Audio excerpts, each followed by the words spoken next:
भंडाऱ्यामधल्या आयुध निर्माण कारखान्यामध्ये भीषण स्फोट, आरडीएक्स बनवण्याच्या कच्च्या मालाचा स्फोट, 5 जण गंभीररीत्या जखमी.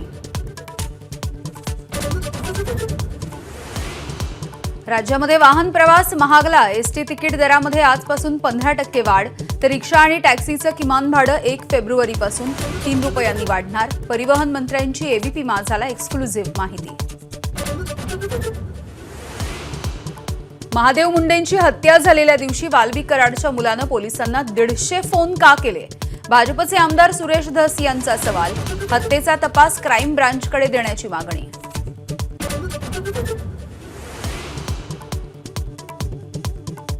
केंद्रीय गृहमंत्री अमित शहांचं त्र्यंबकेश्वरमध्ये आगमन. मालेगावच्या सहकार परिषदेला जाण्यापूर्वी करणार महादेवाची पूजा.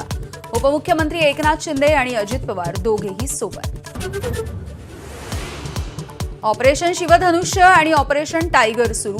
उदय सामंत यांचं वक्तव्य.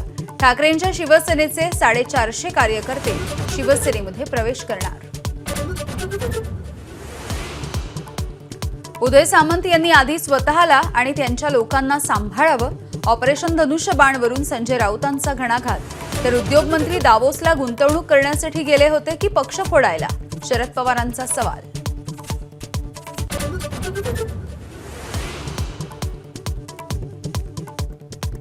सैफ अली खाननं हल्लेखोराला खोलीमध्ये कोंडलं, पण तो गायब झाला.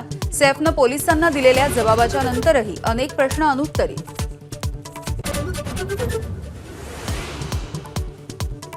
इयरफोनमध्ये आवाज न आल्यामुळे ट्रेनच्या धडकेत विद्यार्थिनीचा जागीच मृत्यू. पालघरमधल्या सफाळे स्थानकावरची धक्कादायक घटना.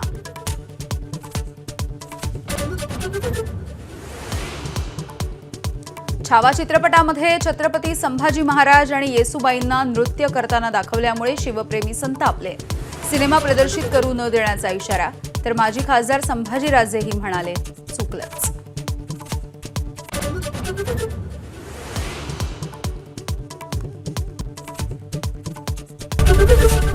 एबीपी माझा, उघडा डोळे बघा नीट.